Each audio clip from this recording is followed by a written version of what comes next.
آج بھی بچے مارے جاتے ہیں ماں کے پیٹ میں. الٹرا ساؤنڈ پہ چیک کرایا گیا, بتایا لڑکی ہے. صاحب 3 لڑکیاں پہلے سے, چوتھی بھی لڑکی. نہیں صاحب ایبارشن کرا دو. لکھا ہے ہاسپٹل میں یہاں بھروڑ کی لنگ کی جانچ نہیں کی جاتی ہے, یہ اپرادھ ہے. لکھا ہوتا ہے ہاسپٹلز میں, لیکن پسے پردہ سارے کام ہو رہے ہیں. کیا کالج میں پڑھنے والے لڑکے اور لڑکیوں کے ساتھ ہونے والی غلطیوں پر جب کالج کی لڑکیوں کا حمل ٹھہر جاتا ہے تو کیا ان کا ایبارشن نہیں ہو رہا ہے؟ کیا وہ بچے نہیں گرائے جا رہے ہیں؟ کیا حمل ساقط نہیں ہو رہے ہیں؟ سب کچھ ہو رہا ہے پسے پردہ, سب کچھ ہو رہا ہے پسے پردہ. پیٹھ کے پیچھے, سامنے نہ صحیح لیکن سارے ہاسپٹل میں ہو رہا ہے. بچے گرائے جا رہے ہیں. ناجائز بچے تو چھوڑو, جائز بچے بھی گرائے جا رہے ہیں. 3 لڑکیاں ہیں, چوتھی بھی پیٹ میں بچی ہے. نہیں صاحب, ڈاکٹر صاحب گرا دو. یاد رکھنا, جتنے لوگ بیٹھے ہو سن لو, اگر کسی نے یہ جرم کیا ہے اور اپنی بیوی سے کروایا ہے یا اپنے بچے کا حمل ساقط کروایا ہے, ابھی جاؤ توبہ کرو, گڑگڑاؤ رب کے سامنے. اس کو رحم آ جائے تو اللہ تعالیٰ معاف بھی کر سکتا ہے. غفور الرحیم ہے وہ, ورنہ جرم بہت بڑا ہے.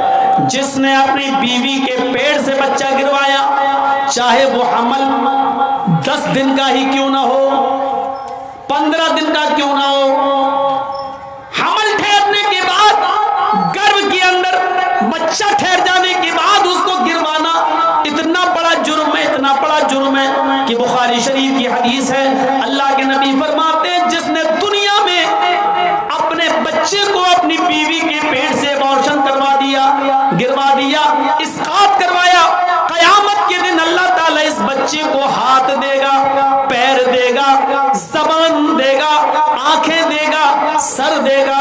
یہ بچہ ایک بچے کی شکل اختیار کرے گا.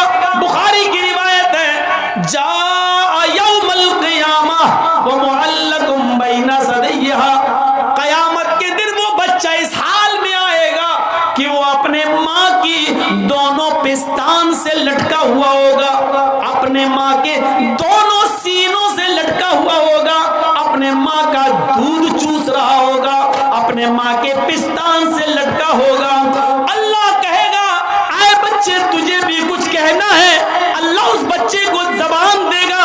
یقول, وہ بچہ اپنے ماں کی پستان چھوڑے گا, پھر اوپر دیکھے گا, کہے گا یقول یا ربی ہذہ امی قتلتنی, اللہ یہ میری ماں ہے جس کے پستان سے میں لٹکا ہوں, اللہ یہ میری ماں ہے جس کا میں دودھ پی رہا ہوں, اللہ یہ میری ماں ہے جس کے سینے سے آج میں لگا ہوں, اللہ یہ میری ماں ہے جس نے دنیا میں مجھے مار ڈالا تھا, اللہ یہ میری ماں ہے جس نے دنیا میں مجھے قتل کر دیا تھا, اللہ یہ میری ماں ہے جس نے دنیا میں مجھے جینے نہیں دیا, مجھے دنیا میں آنے نہیں دیا, اللہ یہ میری ماں ہے جس نے دنیا میں مجھے بھلا دیا تھا, میرا قتل کر دیا تھا, میرا مرڈر کر دیا تھا, اللہ یہ دنیا میں میری نہ ہوئی, آج آخرت میں تو اس کا مت بن, آج آخرت میں تو اس کا مت ہو.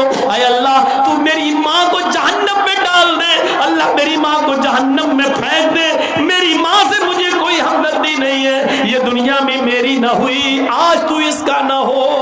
قیامت کے دن یہ بچہ اپنی ماں کو جہنم میں لے جائے گا. اللہ رب العالمین اس بچے کو تو نہیں لیکن اس کی ماں کو اپنے بچے, اس بچے کے کہنے پر جہنم میں ڈال دے گا.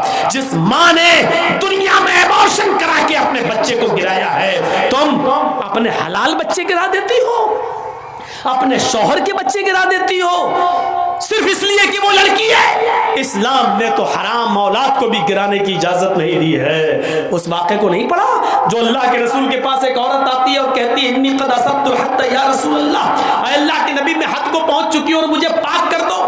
اللہ کے نبی نے کہا ٹھیک ہے اس کو لے جاؤ سنسار کر دو. کہنے لگی میرے پیٹ میں بچہ ہے. آپ نے کہا پھر تجھے ابھی سنسار نہیں کیا جائے گا, جاؤ جب بچہ پیدا ہو جائے تب آنا. بچے کو لے کر آئی گا, اب تو پیدا ہو چکا ہے. آپ نے کہا اس بچے کے ہونٹوں میں تیرا دودھ لگا ہوا ہے، مطلب اس بچے کو تیرے دودھ کی ضرورت ہے، جب تک وہ تیرا دودھ پیے گا تجھے قتل نہیں کیا جائے گا، جب وہ تیرا دودھ چھوڑ دے اور روٹی کھانے لگے تب تجھے قتل کیا جائے گا۔ اسلام تو حرام اولاد گرانے کی اجازت نہیں دیتا، تم تو اپنے حلال اولاد گرا دیتی ہو۔ قیامت کے دن یہ عورتیں بہت سخت عذاب میں مبتلا ہوں گی جنہوں نے دنیا میں اپنے بچوں کو گروایا ہے۔ حمل ٹھہرنے کے بعد چاہے وہ ایک دن کا ہی کیوں نہ ہو، حمل ٹھہر گیا، رپورٹ میں آ گیا کہ حمل ٹھہر گیا، اب آپ بچے کو نہیں گرا سکتے ہیں، ایبارشن نہیں کرا سکتے ہیں۔ وہ الگ بات ہے کہ کوئی مصیبت ہو جائے اور ماں یا بچے میں سے کسی ایک کو بچانا پڑے، تو ایسی صورت میں تو پھر ماں کی جان بچائی جائے گی، وہ مجبوری کی ایک الگ کنڈیشن ہے۔ لیکن بغیر کسی مجبوری کے، صرف اس لیے کہ 3-4 بیٹیاں پہلے سے، یہ چوتھی بھی میری بیٹی، ہم جہیز کہاں سے لائیں گے، نہیں گرا دو، اب نہیں چاہیے مجھے، صرف اس لیے گرا دیتی ہو تو عذاب کی مستحق ہوگی، عذاب کی مستحق۔ تو میرے بھائیوں، ہمیں بچنا چاہیے۔ یہ اندھیرا تھا عرب کے اندر کہ لڑکیوں کو زندہ دفن کر دیا جاتا تھا۔ شادی جانتے ہو کیسے ہوتی تھی؟ شادیوں کا رواج بہت برا تھا۔ ایک لڑکا کسی لڑکی سے شادی کر کے لاتا تھا، پڑھیے بخاری کتاب النکاح، زمانے جاہلیت کی نکاح پر نظر ڈالیے۔ ایک لڑکا کسی لڑکی کو نکاح کر کے لاتا تھا، لیکن اس کے ساتھ رات سوتا نہیں تھا، جس کو ہماری زبان میں بولا جاتا ہے شب زفاف، نہیں مناتا تھا، اور جس کو ہماری عام بھاشا میں بولا جاتا ہے سہاگ رات، وہ لڑکا اپنی بیوی کے ساتھ نہیں مناتا تھا۔ شادی کر کے لایا، ودا کر کے لایا، رخصتی کر کے لایا، گھر میں لایا، لیکن نہیں ملتا تھا، بلکہ وہ لڑکا، وہ پتی، وہ دولہا اپنی بیوی کو اپنے دوست کے حوالے کر دیتا تھا اور کہتا تھا کہ لو جاؤ تم اس کے ساتھ اور اس کی شرمگاہ حاصل کرو، یعنی اس کے ساتھ زنا کرو۔ اور جب اس کے دوست سے یہ بیوی حاملہ ہو جاتی تھی، یہ لڑکی حاملہ ہو جاتی تھی، تب پتہ چلتا تھا حاملہ ہو گئی، تب یہ اصلی پتی جاتا تھا اور اپنے دوست سے اپنی بیوی کو لے کر آتا تھا، اور ایسا اس لیے کیا جاتا تھا تاکہ بچہ نیک پیدا ہو۔ بتائیے، ان کے ہاں نیک بچہ پیدا ہونے کا یہ تصور تھا کہ جب تک شوہر شادی کے بعد اپنی بیوی کو کسی دوست کے بستر پہ نہ بھیج دے اور اس سے حمل نہ ٹھہر جائے، تب تک اس بیوی کو اپنی بیوی کی طرح نہیں اپنایا جا سکتا ہے، اس سے ملا نہیں جا سکتا ہے۔ اور یہ اس سماج میں اس لیے ایسا کیا جاتا ہو کہ اس سے بچہ شریف پیدا ہو، تو وہاں کی شرافت آپ سمجھ سکتے ہیں۔ نکاح کا دوسرا طریقہ عرب کے اندر یہ تھا، نکاح کا دوسرا طریقہ عرب کے اندر یہ تھا کہ ایک ہی عورت کے پاس 3 سے اوپر اور 10 تک لوگ، 10 سے زیادہ نہیں، 10 تک لوگ آتے تھے، 3 بھی ہو سکتے ہیں، 4 بھی، 5 بھی، 6 بھی، 7 بھی، 8 بھی، 9 بھی، 10 بھی، 10 سے زیادہ نہیں، اس عورت کے پاس پورے سال جاتے۔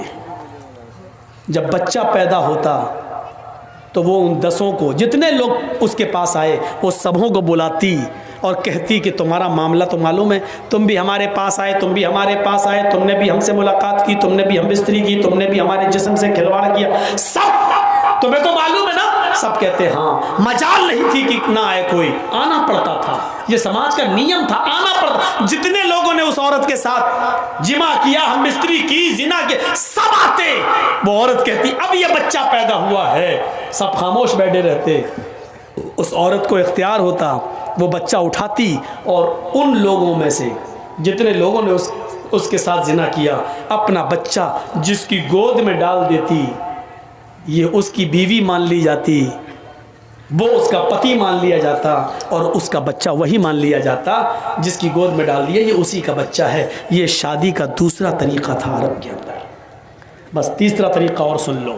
تیسرا طریقہ یہ تھا کہ گنتی کی کوئی تعداد نہیں تھی، عورت اپنے گھر میں ہری جھنڈیاں لگا لیا کرتی تھی۔ ہری جھنڈی کا مطلب پورے سال جو ان کے پاس آنا چاہے، یہ اس علاقے میں طوائف میں شمار نہیں ہوتی تھی، لیکن کام طوائف والا تھا، پورے سال آنے والے کسی آدمی کو منع نہیں کرتی تھی۔ 9 مہینے 10 مہینے کے بعد جب اس عورت کی کوکھ سے بچہ پیدا ہوتا تو جتنے لوگ اس سے ملے سب کو بلاتی، اور مجال نہیں کہ کوئی نہ آئے، سب کو آنا پڑتا، سب کو لائن سے بٹھا دیتی۔ خانہ کعبہ جو پہلے ان کے ہاتھ میں تھا، وہاں قیافہ شناس کو بلایا جاتا، وہ آتا اور اس سے کہا جاتا کہ اس بچے کی شکل دیکھو، ان لوگوں میں سے کس سے سب سے زیادہ مل رہی ہے۔ وہ دیکھتا، چیک کرتا، اور اتنے لوگوں میں جس آدمی سے اس بچے کی شکل سب سے زیادہ مل رہی ہوتی، قریب ہوتی، یہ اس کی گود میں بچہ ڈال دیتا اور اس عورت کو اس کے ساتھ بھیج دیتا۔ یہ شادی کا تیسرا طریقہ تھا۔